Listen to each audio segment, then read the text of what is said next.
No hard numbers yet, but officials at Montana Resources estimate that the number of dead geese is higher than first thought.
People worked for generations for the Anaconda Copper Company.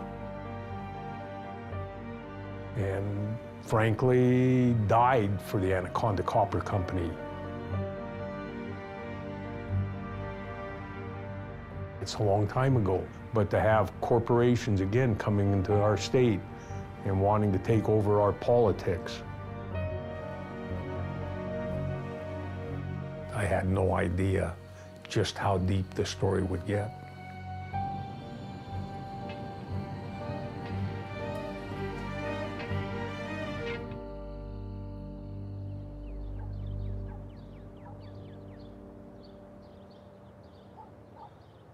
See what I see? No.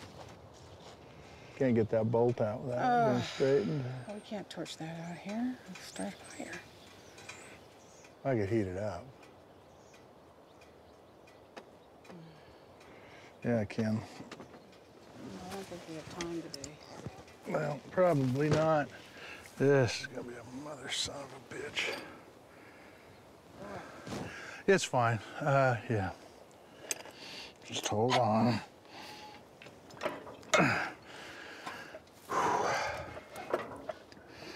Leave it out here. If it rains, it'll be a blessing. My wife and I still farm. We don't have a hired man. The kids come out once in a while, but it's basically us doing the work. It's not going anywhere. Same system our forefathers did. They worked their real jobs, and then they went to Washington, D.C., and they made laws that affected the whole country. The same way Montana. Montana still carries on that tradition in their legislature. They told me to win this district, you have to walk and knock on doors. That first door was the hardest thing. I'm going, really? I have to knock on these doors and I got to talk to people I don't know? But, you know, I did it, and I walked that whole district 3 times. Legislators in Montana are citizen legislators. I had to clean the legislative papers out of this back of this pickup because this is kind of my mobile office. We get paid only when we're serving in the Capitol, so that's basically 90 days every other year. The rest of the time, we're just like everyone else. We're shopkeepers and tavern owners and lawyers and stay-at-home moms and outfitters and guides, and we come up here representing our part of Montana. I'm definitely not the first teacher from Butte High to serve in the legislature, and I'm not the only teacher serving right now, so there's kind of a legacy of doing this. You take with you to the legislature what you know and who you are. I spend a whole lot of my time as a private citizen looking at finances, and I am the finance chair for the state of Montana. It was really an honor to be sworn in to represent House District 76. I'll keep you updated when anything interesting happens. Please pay attention, get involved, so we can make a difference. Secret hallways.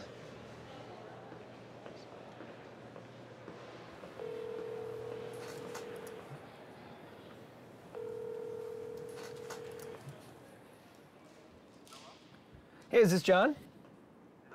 John Adams here. I covered the legislature for the Great Falls Tribune. Oh, yeah. Well, you came into my office shortly after you lost your primary race. You showed me a bunch of these flyers that have been sent out against you. Oh, yeah, I remember those because I've still got them. I was an early victim. Well, that's what I wanted to talk to you about. So one of the things that I'm doing in addition to...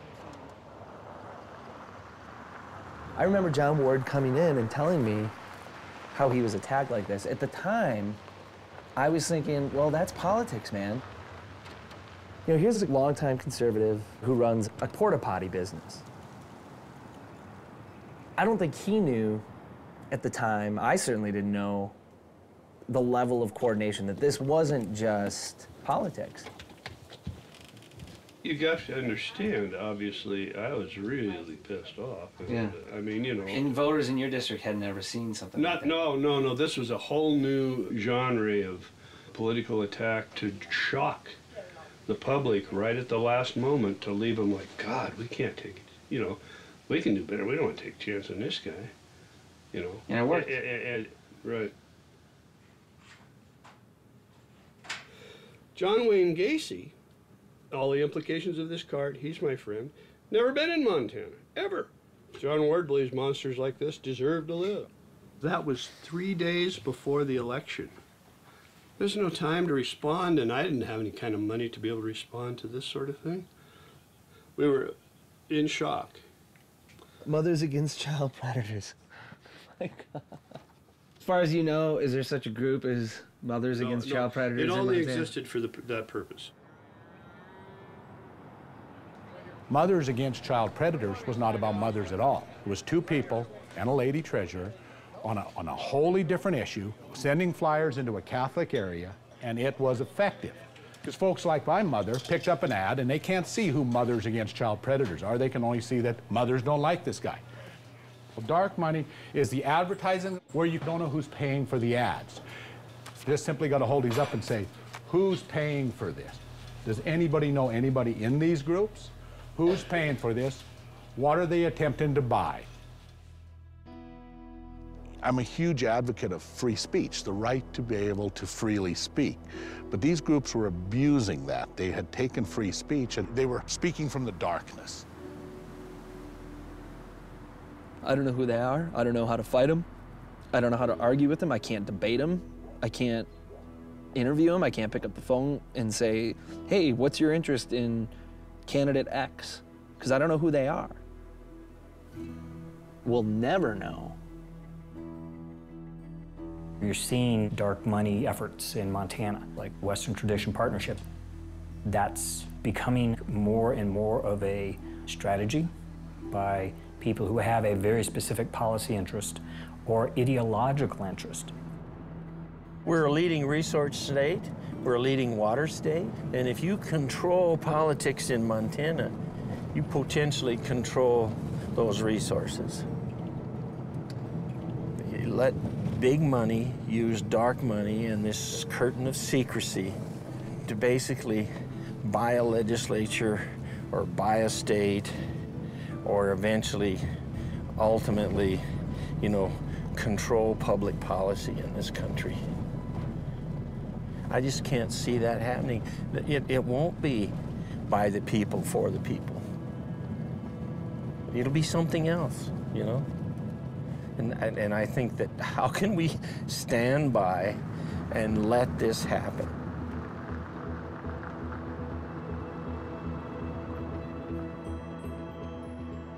Campaign finance is like the gateway issue to every other issue that you might care about, whether it be education or tax reform or foreign policy. Campaign finance is at the heart of all of the policy decisions that are being made.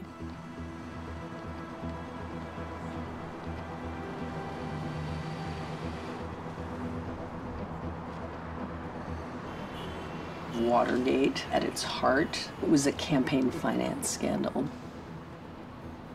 The money to pay for the burglars literally came in suitcases full of cash to the White House, to the Nixon re-election campaign. People were enraged that there were clear violations of the law by the President of the United States and his attempt to cover it up. And there was no place in the federal government that enforced or investigated those matters.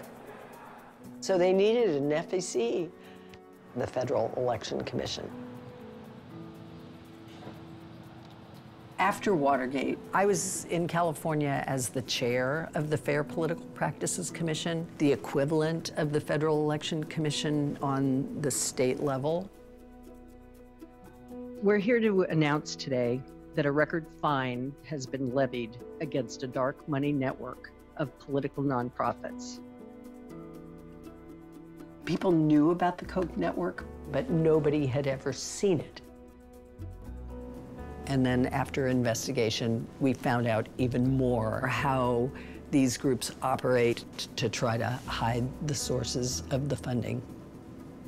In 2013, the California Campaign Finance Agency cracked down on some prominent nonprofit groups. 2 weeks after that, Ravel arrived at the FEC. The composition of the FEC is 6 members, no more than 3 of any political party. When I first got there to the FEC, I thought that we would be able to work together on issues such as disclosure and transparency. But it didn't take long to realize that wasn't going to happen.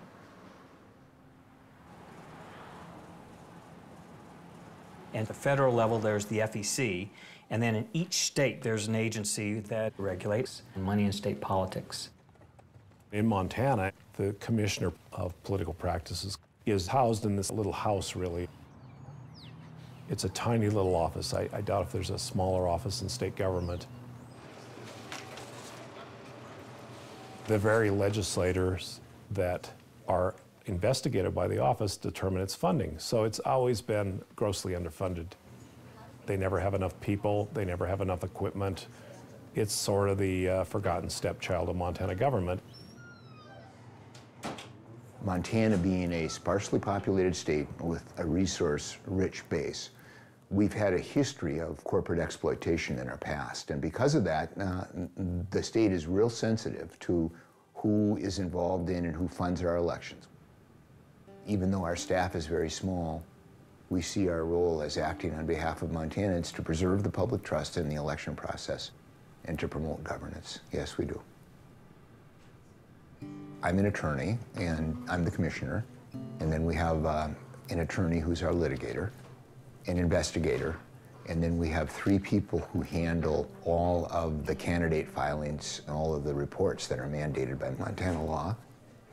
We require complete disclosure, and we prohibit corporations from contributing directly to candidates' campaigns. In Montana, a corporation through a political action committee can only give the same amount as an individual. For a governor's race, that $630 isn't going to bribe someone. It isn't going to make them change their behavior.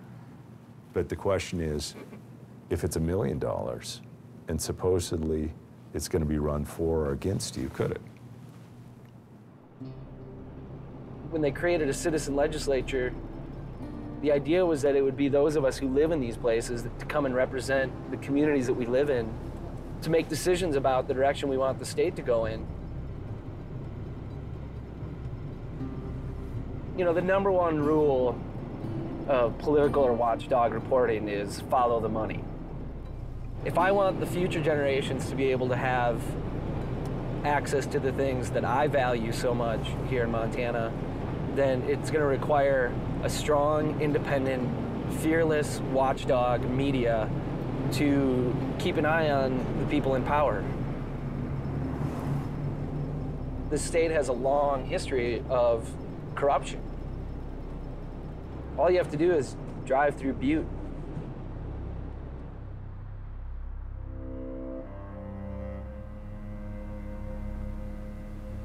Hello and welcome to the Berkeley Pit viewing stand.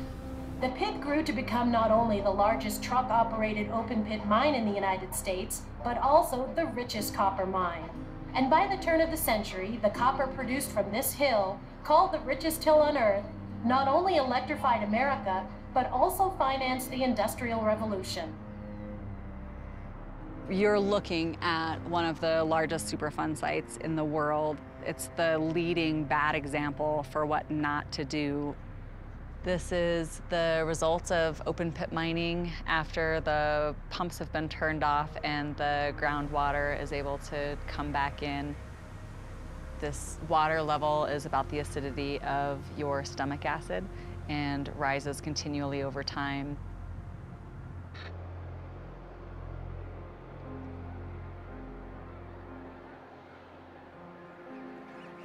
In 1995, several hundred geese were confused in a storm, sought shelter here on this body of water, and then died. It was pretty awful, pretty embarrassing, really. The headwaters of the Columbia River is a giant toxic pit.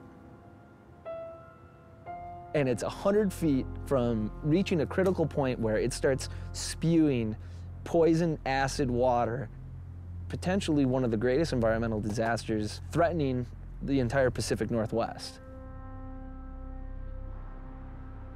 And we are in that position because of out-of-control corporations buying our politics. And now we are basically handing it back over to them. We're doing it again. Montana was a state that literally every level of our political system was dominated by corporate interests.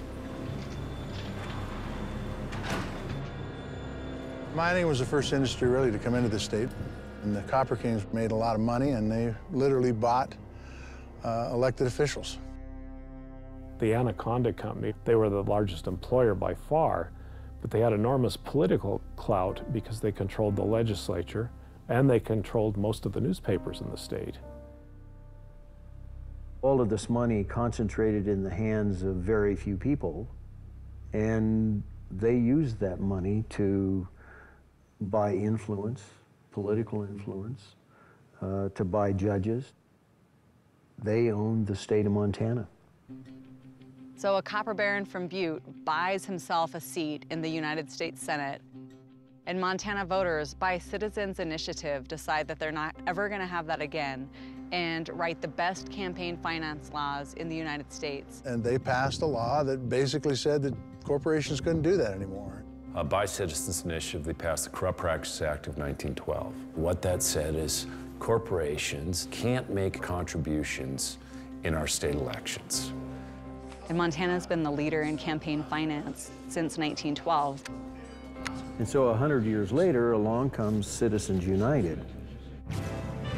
All right, the breaking news from the Supreme Court now, a ruling just in about the future of election funding. The court ruling... There will be major changes in the way political campaigns are funded following a landmark Supreme Court ruling today. We'll hear argument today in case 08205, Citizens United versus the Federal Election Commission.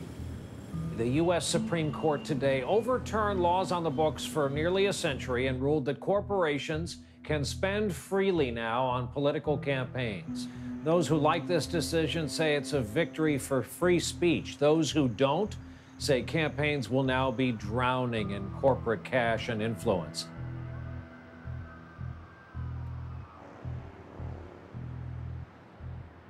Even though Citizens United dealt with the federal election law, it was widely interpreted to strike down any state law with corporate spending bans. The overturning of our 1912 decision on corrupt politics, I think, is a corruption unto itself. And I find it really sad that Montana had a law, on its books going back 100 years to fight this because we saw it as a problem with the Copper Kings in Butte.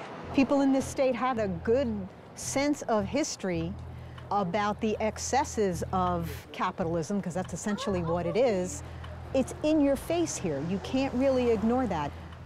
All the time I'd run for office, everything else. If some corporation sends you some money, you just put it in an envelope and send it back to them. And so to have the federal government take that away from us didn't sit very well with many of us. Welcome back to The Ed Show. So here's a map of the 24 states with their own laws restricting corporate spending before Citizens United. After Citizens United, only one state, Montana, defended its own law. Montana said it is still our law. They said that was about federal elections. This is about us. We know our history, and we are sticking with the law that we know we need.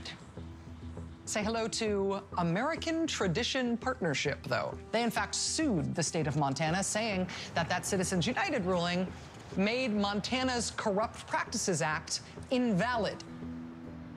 Because of Montana's history, we developed a series of laws that were extremely restrictive in terms of corporate participation in our elections.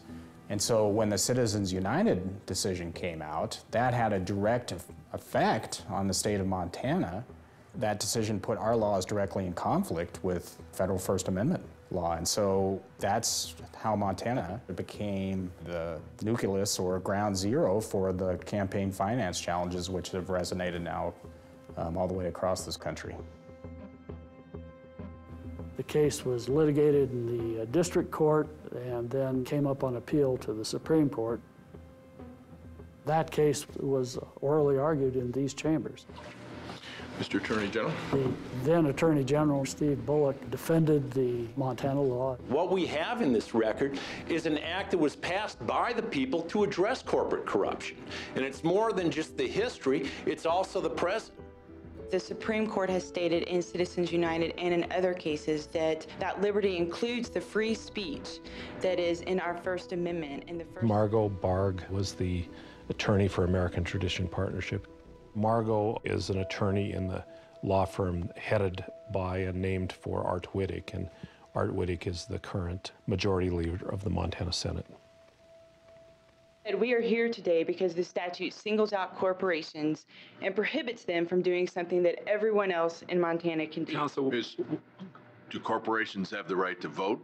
Corporations do not have the right to vote. So there's a distinction there. What about habeas corpus, privacy, other rights that are provided in our Constitution? They don't apply to corporations. Our Montana Supreme Court ruled in favor of Attorney General Bullock and said that Citizens United did not invalidate Montana's Corrupt Practices Act. This sets up an opportunity for the issue of unlimited corporate spending in elections, made famous by Citizens United, to once again be reviewed by the full court.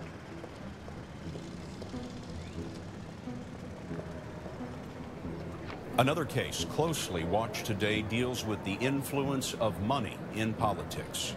We have a team of correspondents covering. We find out in just about 30 minutes whether the Supreme Court is going to hear the Montana campaign finance case. The stakes are huge for both sides. People who pay attention to this stuff say that Montana's Attorney General has a pretty good shot at chipping away at one of the most reviled Supreme Court rulings in history.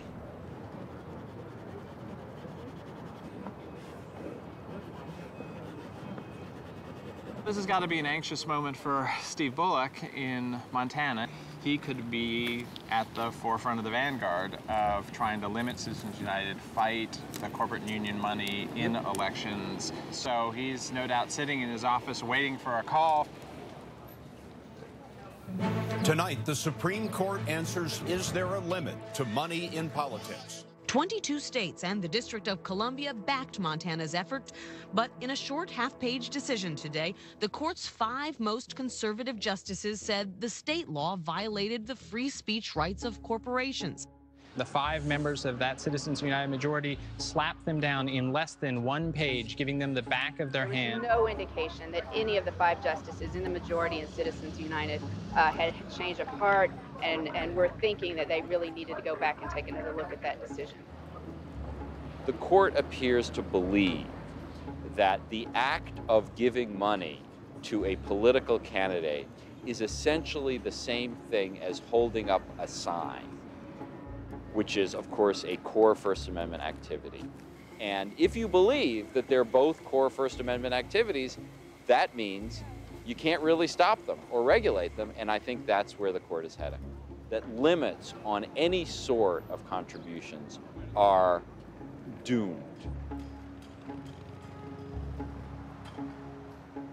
Now, I stand obviously on the far side, and I don't believe that there's too much money in politics. So it should be unlimited. And what has really troubled me as an attorney who practices in the free speech field is the willingness of the citizenry to just abdicate to the federal government the ability to regulate participation in our government and to restrict our ability to speak freely, and to allow the states or the federal government to require that people like me or people that I represent to register their activities with the state or the federal government. All these things are antithetical to what the Founding Fathers wanted for our populace, but yet we are freely giving over these rights to the government. And people are crying out, we need more government regulation. We need government to regulate our lives and our ability to think and our ability to speak.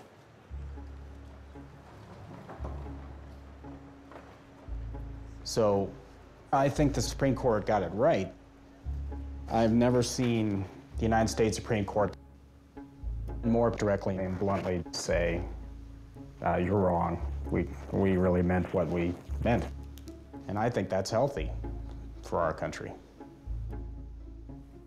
American Tradition Partnership, I mean, you're looking at this case, in addition to that, they've sued us trying to get rid of all disclosure, trying to get rid of all contribution limits, any truth in advertising laws that we have. The attempt is to get rid of all regulation. Scary time.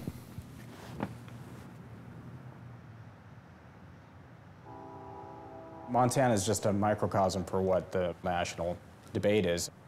And what we had here was a confluence of one group who was willing to stand up and fully exercise its constitutional rights and to take on the state of Montana. And then you had an attorney general who saw this as an opportunity to enhance his own standing for his race for governor. In the last 4 days, I've traveled over 1,700 miles around the state, easily. This election is a crossroads, and this election matters. I think that the people who want to keep dark money have a real problem, which is the public does not agree with them. The public doesn't like where we are now. What you were going to see is people saying, gosh, we should put this on the ballot. This week, Montana Common Cause announced a new ballot initiative that's intended to oppose corporate campaign spending. And so that's kind of what the initiative is to do, is set a policy that we don't believe that corporations are people. People like you and I that are going to decide elections, not unlimited, secret, out-of-state corporate spending.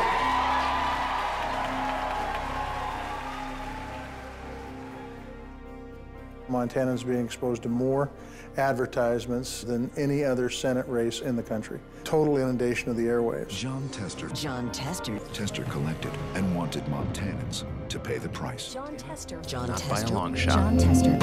We've got to stop this tidal wave from taking over our country. Our democracy is at risk.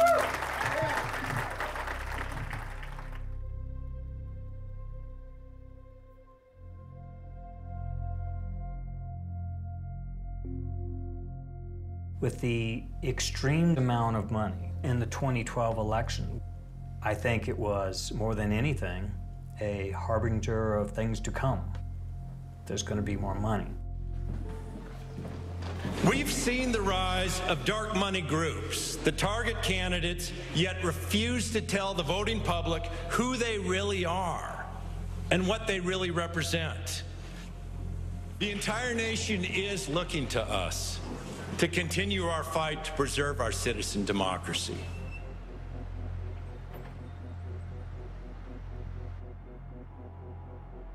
A source of mine had come across something that I might be interested in, and we met at a local Helena watering hole late at night. And what they showed me was 18 pages of printouts, mostly emails. And the source said, go ahead and take a look at those for a minute, I'll wait. The people on this email list were the current leadership team of the Montana Senate, which was Jason Priest, Jeff Essman, Art Wittick, They were discussing what they were going to do to control the agenda in the upcoming legislative session and to purge the Republican caucus of members they deemed too moderate. The top legislative story of the week has to be what looks like a serious rift in the Republican caucus between moderates and conservatives. And this is a rift that was revealed by some emails the Great Falls Tribune made public this week. Jeff Essman and Art Wittick started planning their takeover last summer. Stop being an actor in the Alice in Wonderland play that this is not expansion of Medicaid. It is. You vote green, you're voting for expansion of Obamacare, you're voting for a complete government takeover of our health care system. Wittick said, we must help the purge along. Hopefully a new phoenix will rise from the ashes. Not only do they want the Supreme Court, but they want to gerrymander the legislative districts even further to maintain a stranglehold on the legislature. What became clear, too, is that these divisions kind of fell along those primary fights that we saw. Those people who were on the receiving end of the dark money attacks were on one side, and those people who were funding or otherwise benefiting from the dark money attacks were on the other side.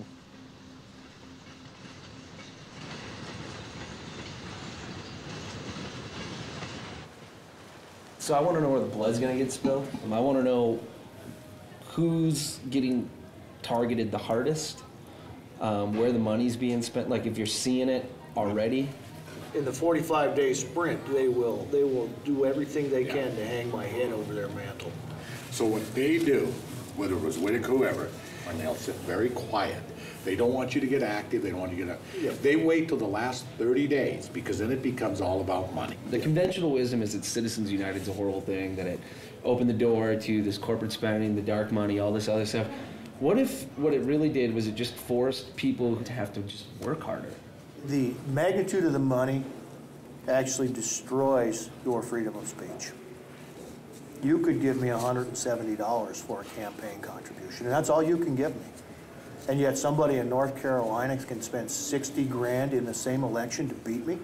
How have we preserved any freedom of speech? I don't know what their end game is. I can say their soundbite. We want smaller government, more liberty, and more freedom. Okay, so do I. What do you mean by that? Now tell me how. You know, what do you mean by that? Everybody, and you yourself included, wants smaller government, less taxes, more freedom. Everybody wants it.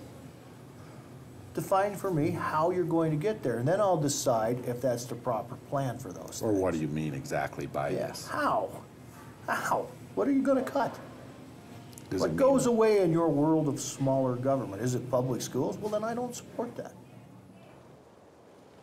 Senator Lou Jones and Representative Rob Cook, they are on a crusade against dark money. It's important to understand that really the ideology that dark money supports isn't Republican at all. It's really a libertarian ideology. Okay. A good example is within the last 6 months, the extremes no longer even, they won't say public school. It's now government school. And, you know, it's an ideology that's foreign to Montanans. If you talk to my constituents, they want their schools, they want their hospital, they want their sewers to work, they want their water systems to work. And somewhere this dark money ideology has attempted to divorce us from the people we represent. We began to look at and understand dark money was a tool, where the senators had a 10-year plan to purge the Republican Party of those that didn't align with it. I was bluntly told that I was going to be targeted. In the primary, we're talking about Republicans against Republicans in the primary. If you don't vote the way they want you to vote in the legislature, they will target you the next primary, even if you're a conservative Republican. But if you don't vote the way they want you to vote, then they say, well, we're going to target you, and that's what they do. And then they send out all these mailings. They exaggerate their voting records. They don't care if they lie. These things all came in at the last minute. This election, my wife and I probably got 6, 7, 8 of these every day the last month of the campaign. Boom, here's one on taxes, here's one on health care, sex ed, guns. And a lot of these groups, nobody knows who they are. You know, they call them dark money groups, and that's exactly what they are. We'll never know who the donors were.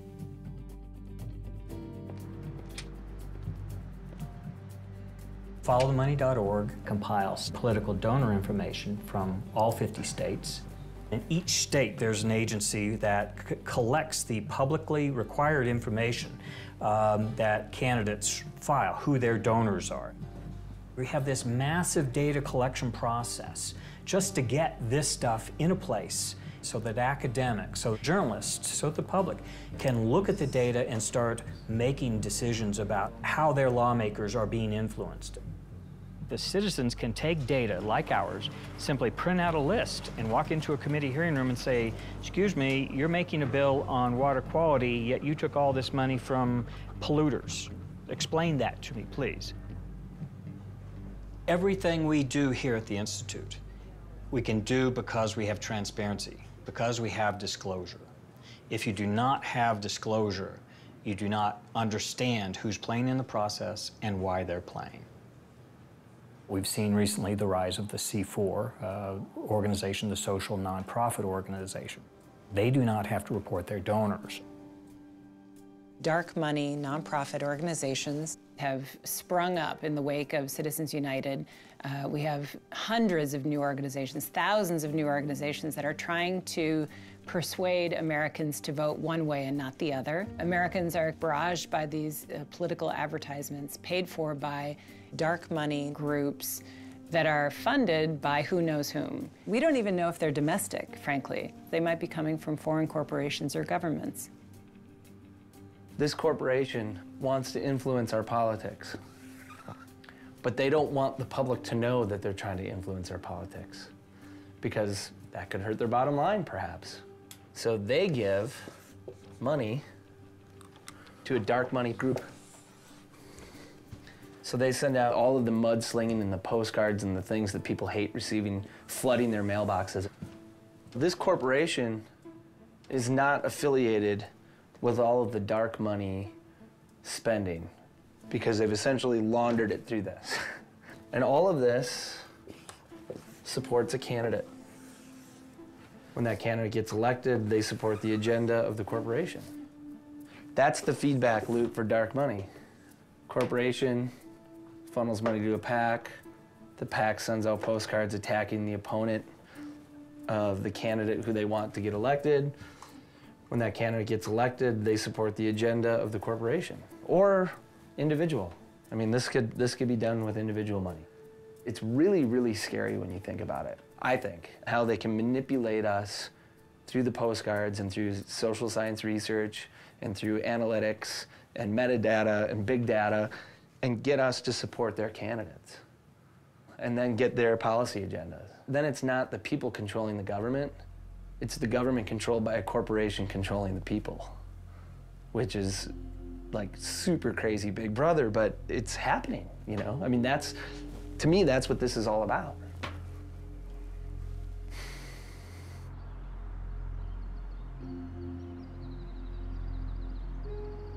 But I think the extreme element understands if you can populate a legislature with a certain number of people who are willing to do whatever you want them to do, you can do whatever you want. And then if you get the governor's office, you are talking about a dramatically different state in a very short period of time. And it's not just Montana. Watching from afar, people kept asking me, what is going on in your home state of Wisconsin? And I kept thinking, yeah, what is going on? Because when I left, it had a progressive tradition, and suddenly something happened, something changed dramatically. An explosive new report that reveals the extensive influence of corporate cash in U.S. elections through third-party groups that do not have to disclose their donors. Based on 1,500 leaked court documents from an investigation into possible illegal fundraising by Governor Scott Walker. for the third-party group Wisconsin Club for Growth, a 501c4 organization. It gives you a window into how these folks operate behind the scenes. It's very, very rare you have an opportunity to pull back the curtain and you actually see how they're talking about things behind closed doors.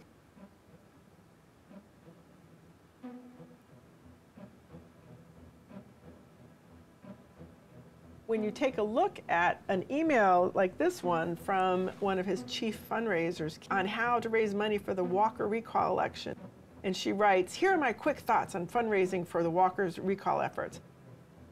Take Koch's money. Get on a plane to Vegas and sit down with Sheldon Adelson. Ask for $1 million now. Corporations, go heavy after them to give. Create a new C4. So I, as a candidate, I can set up one of these C4s, and then when donors come to me, I could say, oh, I can't take all that money, but you can give it to my C4, and my C4 can spend it. Oh, and by the way, I don't need to report it. So you can give me as much as you want. You don't have to say who you are. I don't have to say who you are. And the courts have just made it legal for you to basically bribe me. That is exactly what the situation is in Wisconsin. Regardless of what one thinks of dark money, under the Supreme Court's jurisprudence, under all the prevailing laws, this outside dark money is, at the very least, supposed to be spent independently of candidates. Well, that's not what happened in Wisconsin. These outside dark money groups were emailing with staff of Governor Walker. They were collaborating on what should be in the ads, what should be in the political campaign activities of these outside dark money groups. Well, these same organizations that were backing Walker were also backing elected Supreme Court judges in Wisconsin. And what ended up happening was the Wisconsin State Supreme Court was essentially stacked with Walker allies. And as this investigation proceeded into Walker's illegal coordination with these dark money groups, this friendly Supreme Court ultimately forced the investigation to come to a close. A lot of information was produced by the lawyers in these lawsuits. Governor Walker and his team of lawyers convinced the court to seal those records so the public would never know exactly what happened in this case. The judge's sweeping decision orders prosecutors to stop the John Doe, return all property seized, and destroy all copies of information from the probe. The Supreme Court of Wisconsin ordered the documents in which this material is contained to be destroyed, and yet in the documents is evidence that the same groups were supporting one of those justices on the Supreme Court of Wisconsin in his own re-election. And it's really a cautionary tale for the rest of the country. You can buy the politicians, you can buy the judges.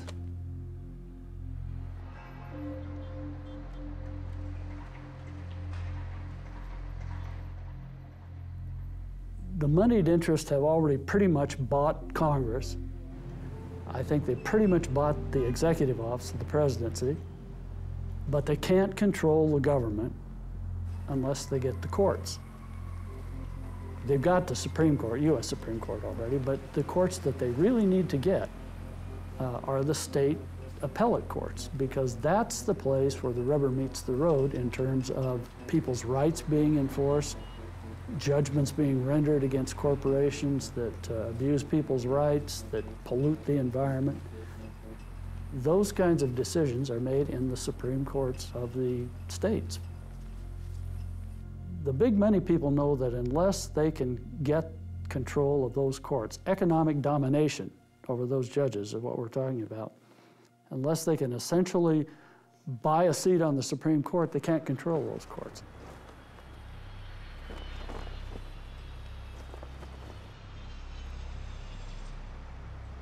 In Wisconsin, where those outside groups had effectively bought the legislature, the governor, and the Supreme Court, they were able to shut down the investigation. The legislature disbanded the Government Accountability Board, and if it wasn't for the leak of these investigative documents, we wouldn't really have any idea of what was really going on. But even though we know, nobody in Wisconsin has ever been held to account for that illegal coordination. Here in Montana, the Commissioner of Political Practices, although underfunded, understaffed, was able to move forward with its investigation. If it wasn't for kind of freak circumstances, let's say, the public may never really have any answers to this stuff. It was also secretive, you know, that no one really could prove, I don't think, the connection until the Colorado papers were found.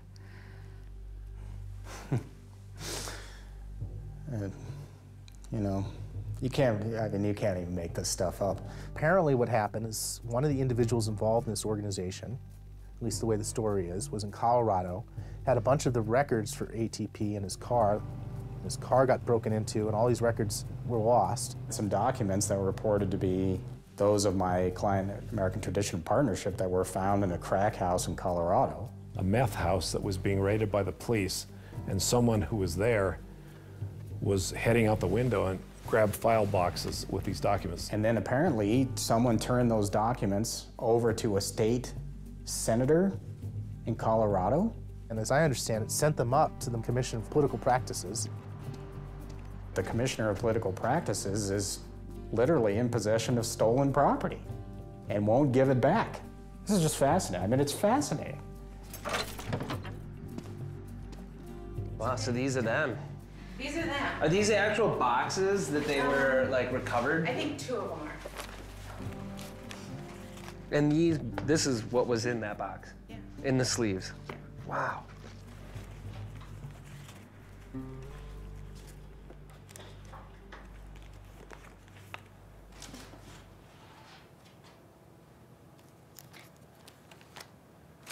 But they're flyers from different advocacy groups, research on candidates. And Joe Baudiak was elected. There's got to be something going on here.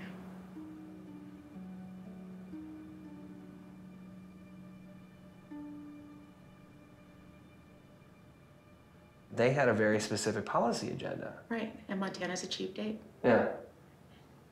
Especially when you're funding it all behind the scenes and not telling anybody that you're doing it. Fortunately, Montana's also a small enough place that you can pick up when these kinds of things are happening. Deborah Bonagoski stepped out and had enough courage to run for office. But at the end of it, Ms. Bonagoski didn't think that the process was fair. And she felt strongly enough about the unfairness of it that she filed a complaint. And she said, there's just no way that this level of campaigning only costs $2,300. Right. So she recognized the connection between these things, and she smelled the rotten fish. Mm-hmm. And she said, I don't think he's the only one getting it.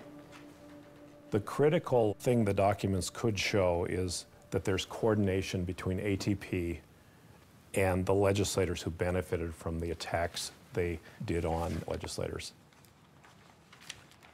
If they can show there's coordination, that's against the law.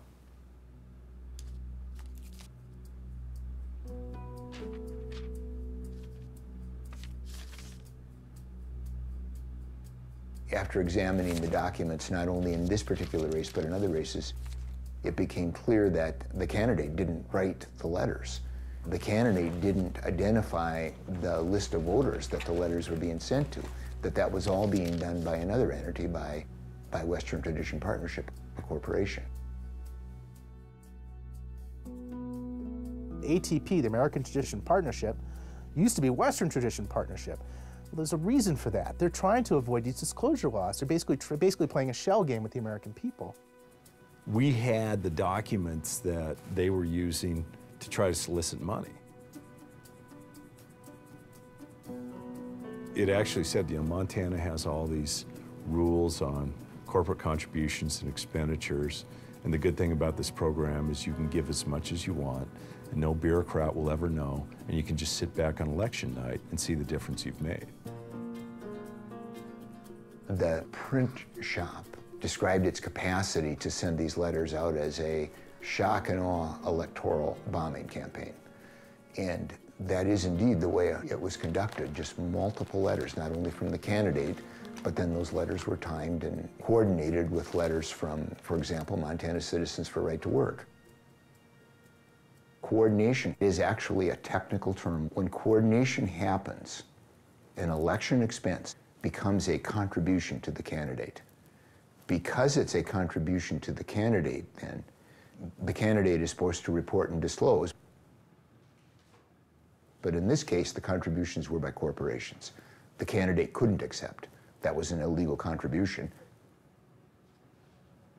There is sufficient evidence to believe that a campaign violation occurred, and in this case, significant evidence to believe that a very serious campaign violation occurred. Montana's Commissioner of Political Practices is ruling the conservative dark money group American Tradition Partnership illegally coordinated election activities with a former state legislator. It felt so good to read what I had known. Too late for me, you know. That's the problem, is that they accomplished their goals. They got their person in that they wanted, and they basically derailed any political aspirations that I would ever have. I decided, you know, I'm gonna, no matter how long it takes, I'm just gonna keep pounding on it. Modal says the investigation from Bonagofsky's complaint is now expanding to include all candidates who similarly worked with ATP in 2010. One of the 9 cases filed against 2010 candidates is the commissioner versus Arthur Whittick. Whittick faces a court trial on charges Modal brought against him arising out of the 2010 election campaign. We were able to recruit and appoint pro bono special attorney generals to actually litigate these cases in district court. Mr. Whittick is the first elected official to be adjudicated as a violator of campaign finance laws in 75 years. The first thing that I did was I drove to Helena and go through those boxes of documents. Gene Giarrusi was retired. He came out of retirement to handle this case and help to prosecute it. He wrote a letter to the other side and said, I'm available every single day to do nothing other than work on this case.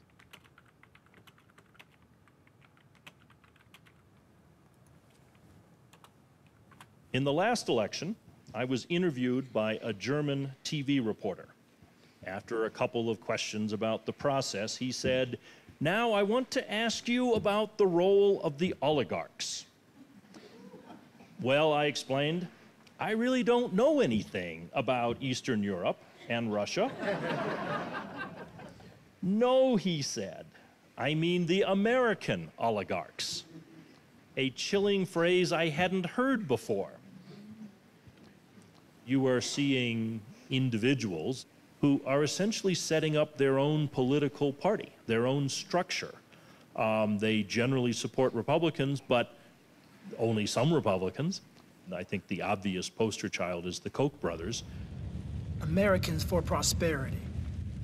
America, a nation forged in flame, ignited by a vision for a free society. They are establishing an outside-the-party political structure with voter contact lists and employees in states and the ability to go out and influence elections. You and I can ignite change. We can burn through fear and illuminate dreams for those all around us. We cannot be chained. We won't be tamed, and we will not be intimidated. We will make a difference. Freedom is on the march. Americans for Prosperity, last year in Montana, stepped up their presence. I'm Joe Balliet. I'm the Montana State Director for Americans for Prosperity. We help keep tabs on what's going on in the legislature, and we provide updates, action alerts, all sorts of things. They're out in sort of the policy world and they're canvassing, but they were also out canvassing against me. Well, they're probably at it again, these out-of-state corporations, distorting the truth about me and my record. This garbage is paid for by the Koch brothers and others who want to buy my seat on the Supreme Court for an inexperienced lawyer. Call Mike Wheat and tell him to keep his extreme politics out of the Montana Supreme Court. What we're seeing, certainly with Americans for Prosperity, which is largely funded by the Koch brothers, is an attempt to affect not only who's in office, but how they vote once they're there, where those groups have a nationwide agenda. Right to work is right for West Virginia.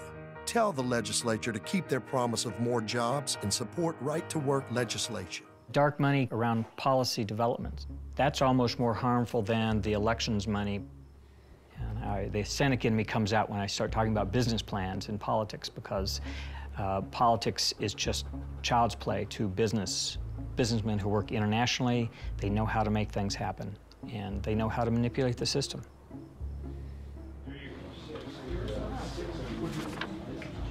We got plenty. I know they got them. So Americans for Prosperity called town meetings in these 3 legislators' districts on weeknights. Frank Garner, he was singled out along with a couple other legislators for refusing to sign a card pledging to vote against Medicaid expansion. And he and several other legislators said no, they weren't going to sign those. They wanted to see what the bill was and listen to the debate and then make up their mind. They tried to have a series of town hall meetings in the home districts of some of the people who they intended on targeting. So they would have that person's face come tell Jeff Welburn to stand up to Obamacare, but then they didn't even invite Jeff Welburn to be there. But Jeff Welburn found out about it and showed up. Nursing services, hospice services, and home health visits are all things that get cut out in order to pay for Obamacare's Medicaid expansion. This comes from the CBO. This is not our research. This is the CBO. It says that money has to come from somewhere. Excuse me. What is the... Hey, wait a second. What's going on here? What's going on here? Mr. Wellborn not going to be able to speak? This isn't a public forum, ladies and gentlemen. They're only going to tell you some BS and you're going to have no chance to talk. You need to leave if you don't have a chance to say something in order to answer your questions. Well, she's giving us information first. She's giving us information and they're not going to allow you to speak. Just got finished listening to this. Well, you're welcome. Sorry. If Jeff Welburn walks, I walk. Bye. I was told you can both sides. Three things you can learn about the Medicaid expansion. You can learn how you can fight back and find out if it is actually good policy. Those are the 3 advertised things that we put on our invitation for this event tonight. It was advertised as a town hall so we can talk about this and engage in critical thinking. Different definitions of town hall. In a moment of clarity that was provided to me by an out-of-state organization a few weeks ago, I was given the opportunity to better understand the impacts of dark money. I recognize the need to stand against those who would hide behind a veil of darkness and try and shape the state into their own image. Senate Bill 289 is a bill that helps to do that, and it will make it a fair fight when the dark money groups come to call. Next week, there's a bill to fight so-called dark money called the Montana Disclose Act. It's a bill that would force various groups that take part in Montana elections to disclose every penny they spent and every penny they raised. Today is our day to bring light to the darkness, to have the courage it takes to hear the cries of the people of Montana. Today is the day for us to tell all those who seek to use dark money to influence our elections that there will be no safe harbor in Montana. This bill truly turns out to be one of the important issues of our age. It's about making sure folks know who's trying to influence our elections. It was an issue of our age 100 years ago when the Copper Kings were using their money, their influence, to color our elections. Further discussion, Representative Whittick. So is this about disclosure? I think it's about brute political force. It's about hurt feelings in elections. What is the role of government? It's protecting life, liberty, and property. But this bill is all about increasing regulations and targeting a few. If you want to be a hypocrite, vote green. The worm will turn. The worm will turn. Today is the day for me to be bold, for me to try to be fearless, because if I don't do it, who will? I'm asking you to vote green today and to raise the bar on the elections and have the courage to move this forward. The question now arises on the motion. Representative Garner. Those in favor of the motion will vote aye. Those opposed, no. The clerk will record the vote. Mr. Chair, 51 representatives have voted aye, 49 have voted no. Senate Bill 289 has been concurred in on second reading. According to State Political Practices Commissioner, Modal called the Disclose Act the most important campaign finance reform bill passed by Montana since 1983. We're in a new era of transparency in Montana. Voters will have the opportunity to assess what the motivations really are, because they'll have to disclose who writes that check and how much they did spend to influence elections.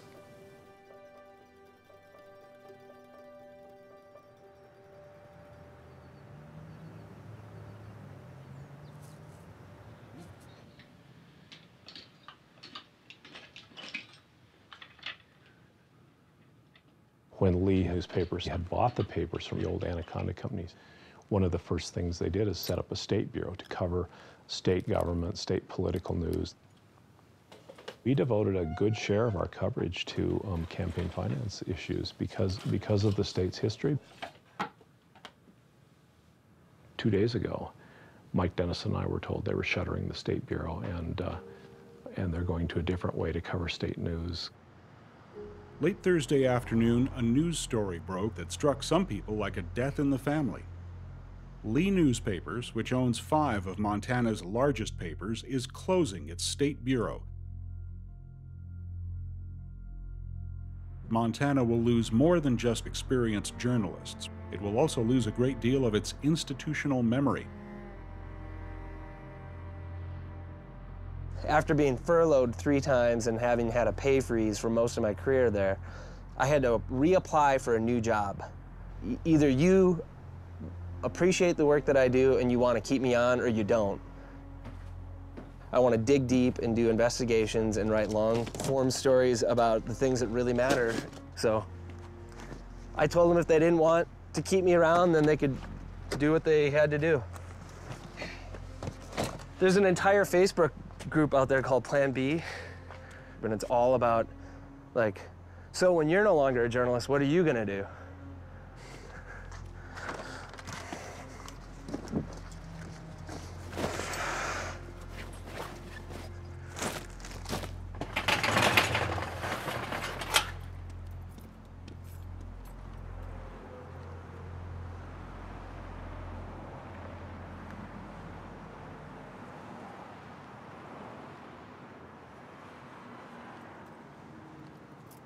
For many decades, not only did the company control the politics, but they controlled the press.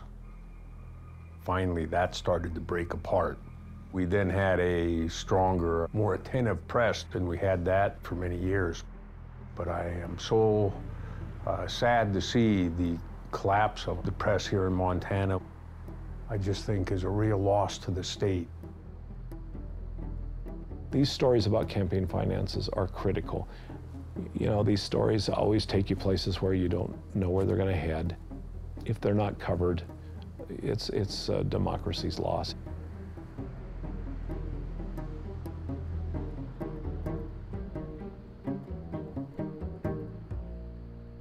And we bring you live coverage now of a Federal Election Commission meeting this morning. Mr. Chairman, I move. In 2008, an entire side of the panel turned over all at once. All 3 Republican commissioners came on brand new at the same time. It never happened before. Critically, they decided that they were going to all vote together all the time. Excuse me, Mr. Chairman, I'd like to make a motion. Right, hang on. Yes. We agree that it says what it says. Yes. Once the opinion's rendered, we don't need 4 votes to then keep it in place and protect that particular situation. Well, this particular situation has not been presented to the commission before. I disagree. Do we have a motion? All 3 Republicans vote together on every matter of any significance. But what I didn't know was that there was an even deeper plan. You could make sure that the commission absolutely did nothing of any consequence. Aye. All opposed? No. Nay. Motion fails 3-3. And that's what happened. That was exactly what happened. The adoption All in favor of draft B, say aye. Aye. Aye. All opposed? Nay. That fails 3-3. That's not how the agency is supposed to work. I mean, people say, well, it was designed to be 3-3 and it's designed to make sure that one party doesn't ride roughshod over the other. That's true, but it was also designed to enforce the law. I think the whole time I was there, we had one 3-3 tie.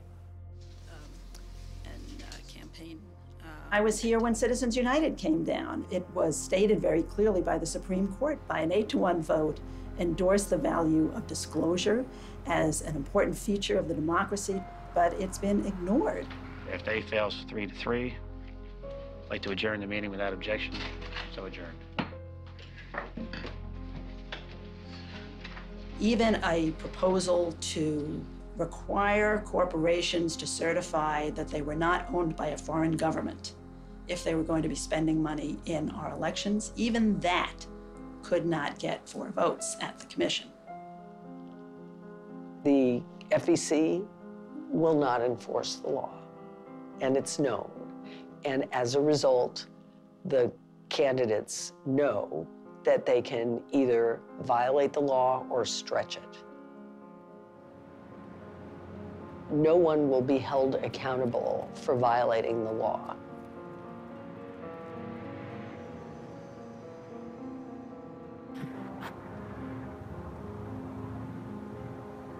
Really was kind of a cool place to work. Well, the plan is to move out of my house and to move into my truck. But as of April 1st, I'm out of this place, and this truck will be my home away from, well, it will be my home. I want to take all of the skills, all of the sources, all of the goodwill that I've built up over the last 7 years and figure out a way to make a living on it on my own.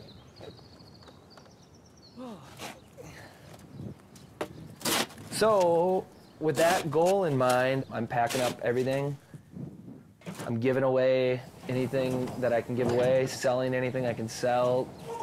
I got friends who have cabins that I can stay in. I figure if I can keep my overhead super low, I'll travel around and find stories wherever they might be and report from the road.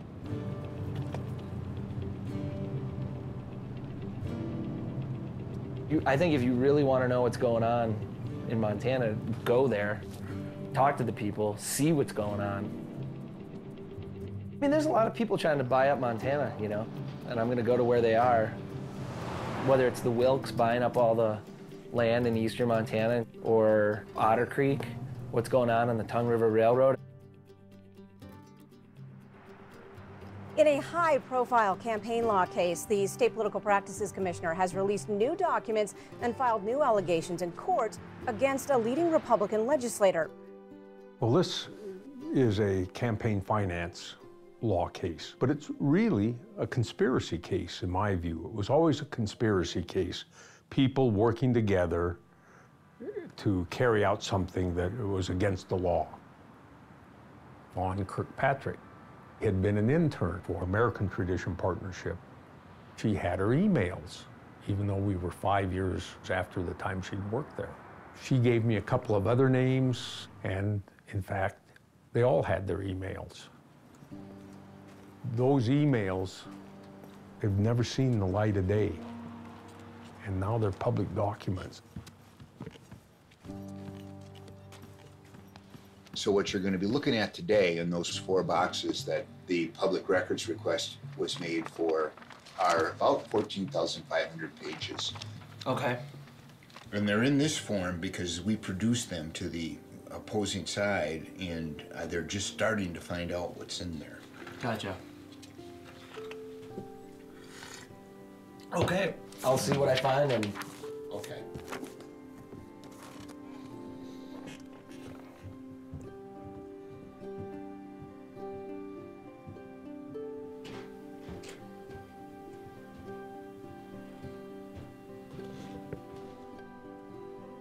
This is really interesting, holy cow.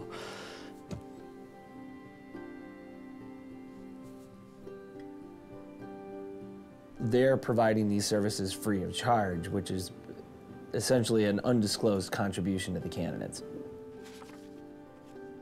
This directly connects the right to work. This kind of outlines their strategy. It's a direct connection between the organization, the policy, and the practice of coordinating campaigns. I mean, they even call it their primary program. And it looks to me like this was top-down coordination with the goal of getting their policy agenda in the legislature. The National Right to Work Committee, their goal basically is to end labor unions in this country. That has been their goal, and that was what they were doing in states like Iowa and Colorado and in Montana. Montana is a non-right-to-work state in a sea of right-to-work around us. I always call it right to work for less, or right to work maybe. To what extent are you willing to talk about any of this on the record right now? I can talk about it in the context of national right to work. I cannot mention Wittig. Okay. The candidates were vetted personally by oral interview by Christian Lafleur. Really? Right. Christian Lafleur now, in his current Facebooks, says he was working as the full-time communications director for National Right to Work from 2004 through 2011. So he's a National Right to Work full-time person, and he's also the executive director of Western Tradition Partnership. Western Tradition Partnership, AKA American Tradition Partnership, is a front group set up by National Right to Work. The goal is they wanted a non-squishy cadre of elected officials that would follow their instructions when it came time to vote. So Christian Lafleur, an employee of National Right to Work, was behind Western Tradition Partnership and American Tradition Partnership. These were 501c4s. He was also directly involved with direct mail, different consulting firms that provided services to candidates. What we're talking about is a huge network of staff and services and research so that they would provide the votes on the bills. I mean, we're talking about creating laws or changing laws or getting rid of laws.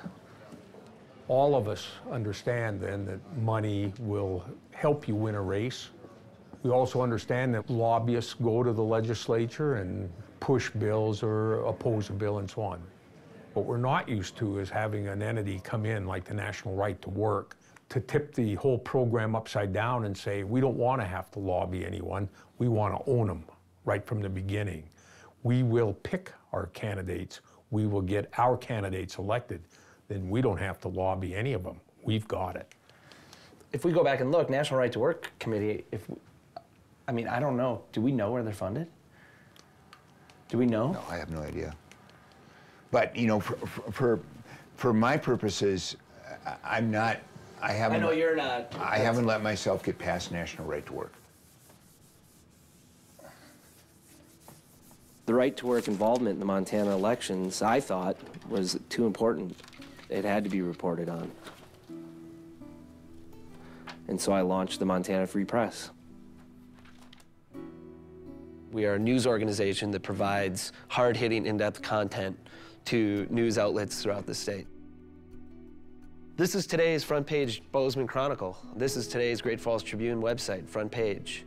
This is the story about the judge who was appointed in this very high-profile political corruption case, having been appointed by the governor, who also appointed her husband to be lieutenant governor. Well, I called her office on a Friday, and by Monday, she'd recused herself. It's all over Facebook and Twitter, and I even got some donations today. This is $100. Basically, I've raised enough money this week to cover the week of reporting that I put in. I'm Eric Whitney with Montana News. Today there were developments in a political corruption lawsuit being brought against Bozeman Republican State Representative Art Wittig.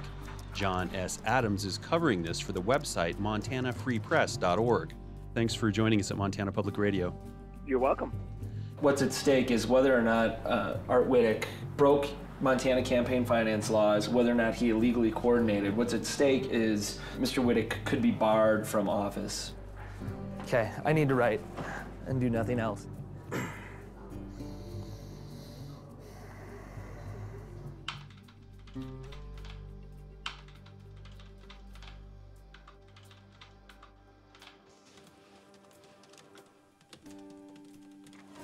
A civil trial is scheduled to begin March 28th in Helena. Whittick could be removed from office if he violated the law.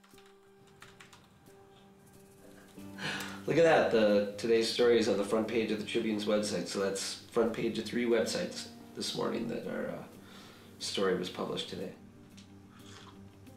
So I'm hoping that inspires our board members to go out there and kick some ass. We have our first board meeting of the Montana Free Press. After today, we'll have an actual organization that they'll be supporting, so it won't just be me.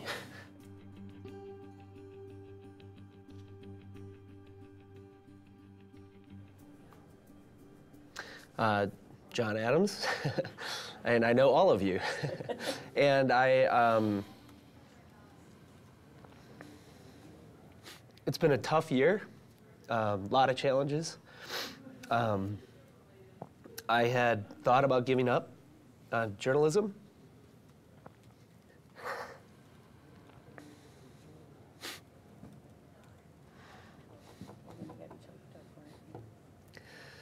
I'm overjoyed to have all of you here.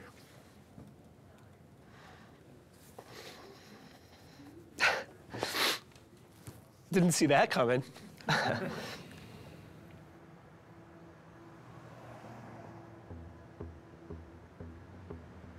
The national right to work came into this state with their political operatives, their money, and the desire and the ability to advance its own agenda.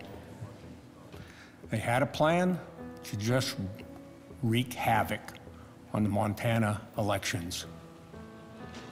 So we have 2 questions, really. Do we care enough in Montana to demand that politicians comply with our campaign laws? And secondly, if a politician does not comply, are we brave enough to hold them accountable? I find this very interesting. The judge granted permission for an attorney from Missouri to represent Whittick in this case.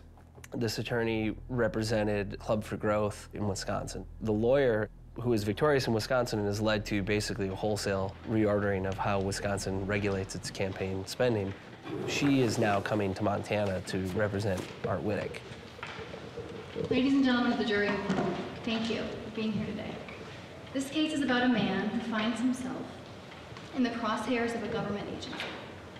This man is our client, who you've heard about a little bit today, Art Whittick. Art had spent his life serving in the community, during weekdays helping clients as an attorney, on Saturday mornings as his daughter's soccer coach, and on Sundays in his church. And when Art held Mr. Modell's letter in his hands, in Art's mind, something good had turned into something bad. By then, he'll tell you, Art already knew what he was seeing. The opening scene of a government overreach horror story. Exactly the thing he had run for office to prevent. As proceeded.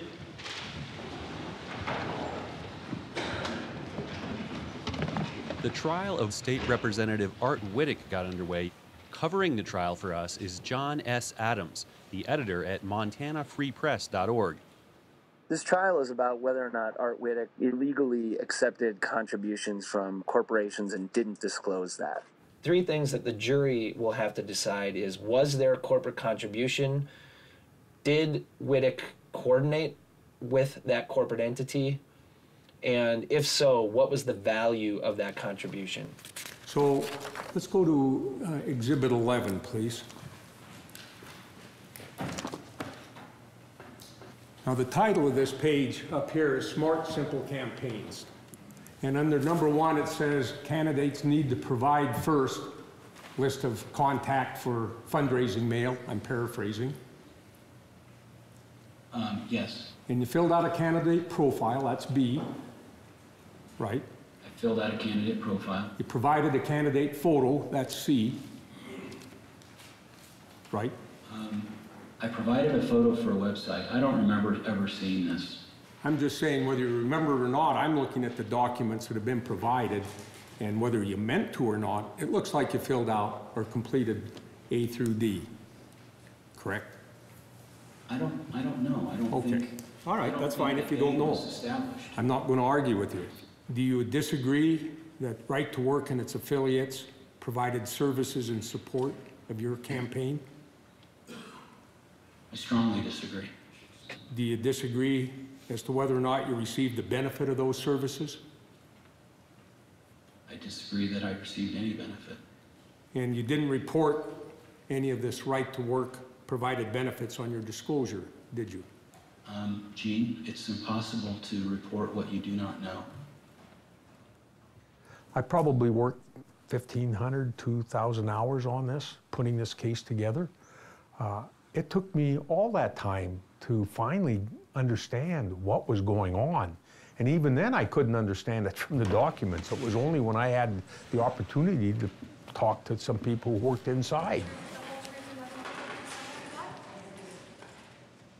Sarah, you're here from Colorado. I am.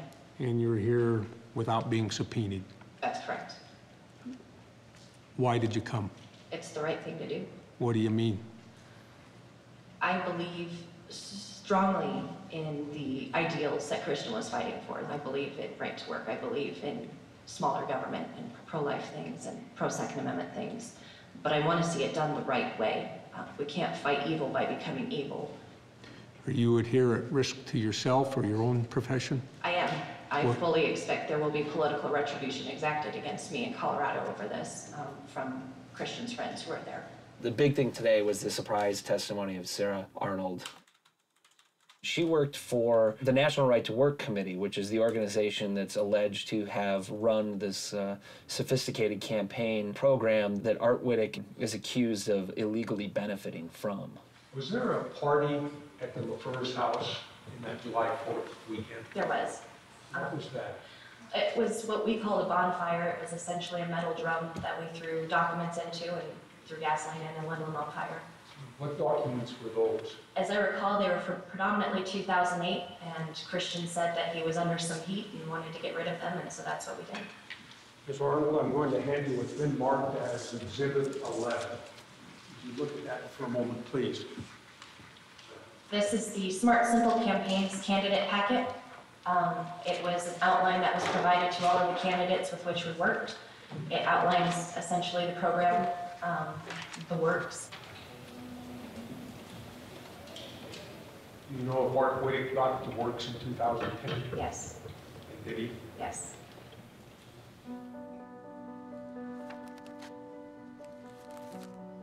If you promised that you would support these positions, Right to Work being number one, non-negotiable, you were their man and they would support you. And what did you want? If you wanted everything, that was called the works. So that would be campaign plan, consulting, data. Advice on how to run your campaign, how to talk to the press. Walk lists. Tailored for your particular district. Mail. Professionally written. Website. Campaign slicks. Home cards. Life letter, gun letter, Right to Work letter. Just a carpet bombing in the last few weeks before the election. And a handwritten wife letter. Single most effective of all of them. That was part of the program. The bottom line is, did Whittick know that he was receiving all of these services?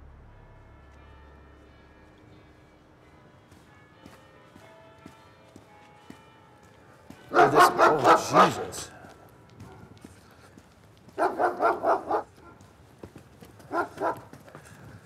How do you know that Whittick knew what was going on? Was it a pitch? I mean, was it the same kind of pitch every time? Totally the same pitch. I sat around Dan Kennedy's kitchen table while he made the pitch to him.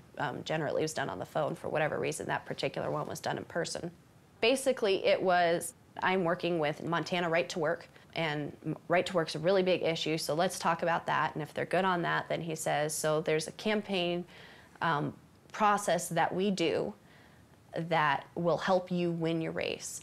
And here's what we do. We focus on mail, we focus on walking. And at that point, right now, you're already in the realm of coordination, right? Yeah. Like you've already crossed that bridge. Yep. There has never been as much contact, as much demonstration of contact, this long a sustained relationship, this many demonstrations of paid personal services directly from people to the candidate. This is the greatest amount of smoking gun that I have seen as commissioner or I have read in any prior decision. He provided bank information, a list of fundraising contacts. He provided his signature template so it could be scanned onto letters. You got direct mail, National Gun Owners, National League of Taxpayers, Western Tradition Partnership, National Pro-Life Alliance, Montana Citizens for the Right to Work, National Right to Work. I think it's eight corporations working together here to elect their man, Art Whittick, who is on board. On board. Wants the works. I'm going to call it like I see it. This man cheated. He broke the campaign laws, and it's time for him to be held accountable.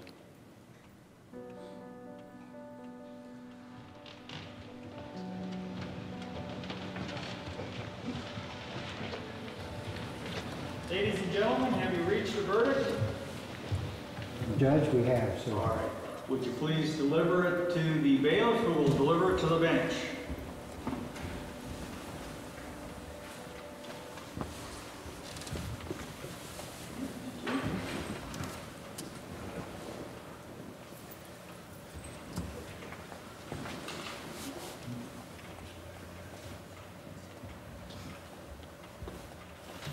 All right.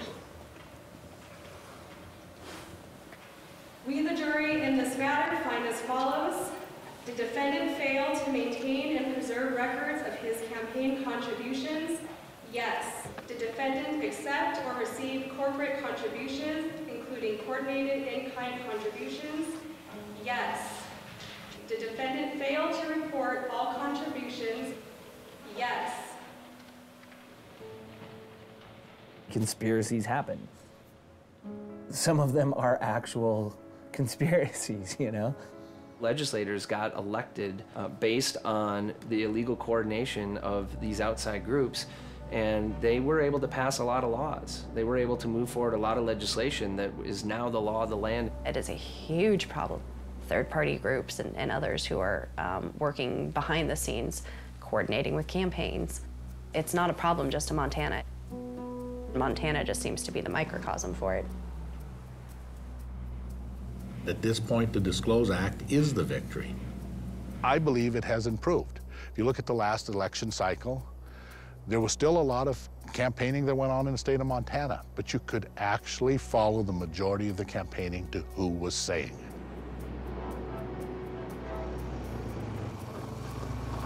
Whether you're in Montana or anywhere in the country, I think we just want a government that works. That's basically what people want out of their government. They want a government that works for them. It doesn't work for special interests, doesn't work for political parties, it works for them.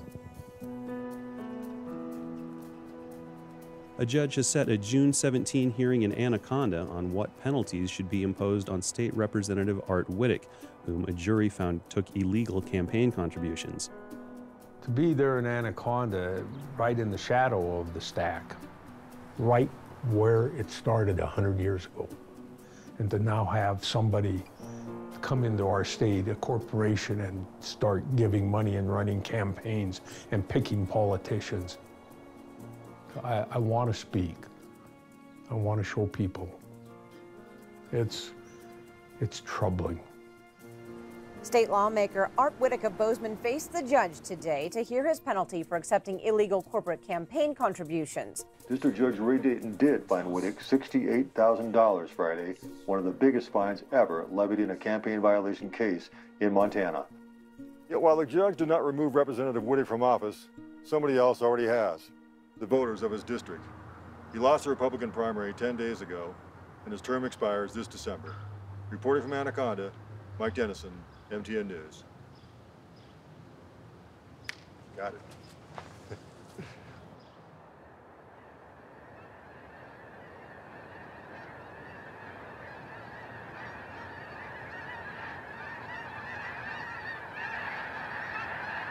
All right, thank you, Mike. Now the thousands of snow geese that landed in the dangerous waters of the Berkeley Pit. KXLF's John Amy has an update. Back in 1995, just over 300 geese died after landing in the Berkeley Pit. It's not certain yet how many geese have died in this week's incident, but it's expected that many will die. At first light, we saw the extent of how many waterfowl were in the area, and the pit was nearly covered with snow geese. The numbers of dead birds are now projected to be in the thousands. If you looked around the shoreline, it was pretty much the entire shoreline was covered with dead birds. There's a lot of sadness. There's some anger. There's some feeling that, you know, why are we going through this again? Why hasn't this been solved by now? This is just a nightmare. It's also a sign of a larger regulatory failure.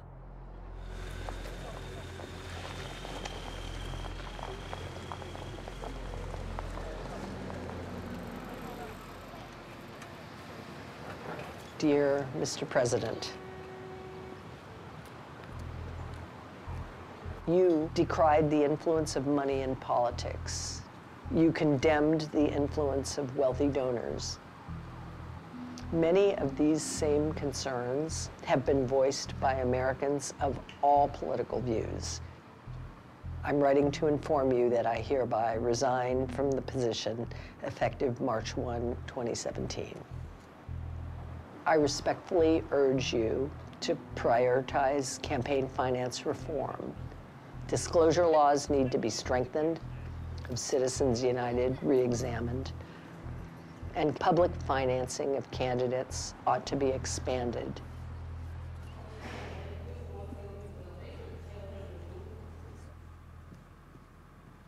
I see the Federal Election Commission as almost a test case for the dismantling of our government institutions and our democracy. There's so much dark money now that we don't know whether there's foreign money. There probably is. Probably a lot. There is clearly campaigning taking place on the internet, and it's completely unregulated. This is where politicking is going. It's going to be truly the Wild West. The only way our political process is going to change is if people voice their anger. Throughout this country, people are saying, we do not want the campaign finance system that we now have. The Disclose Act, signed into law by Governor Steve Bullock, pushed Montana among the 10 states with an A rating. Montana got an A rating today in a scorecard measuring disclosure and transparency requirements. Montana really stands as a beacon of hope and an example for other states to follow. Seattle is the first city in the nation to offer democracy vouchers. Voters approved the vouchers as a way to get big money out of local politics. Voters approved political reforms in South Dakota, including public financing for candidates. Later today, South Dakota lawmakers are expected to repeal those reforms. In state Supreme Court elections, the trends are going in one direction, up. So much dark money is being spent undercover on Facebook or Twitter or Google. How much were they used by some of the Russian trolls? The specter of the Watergate scandal increasingly hangs over the administration. We as citizens have a right to know that we're not being duped. We're untethered a little bit. This is scary stuff, but I think in some respects, this is kind of the proving ground now for the American experiment.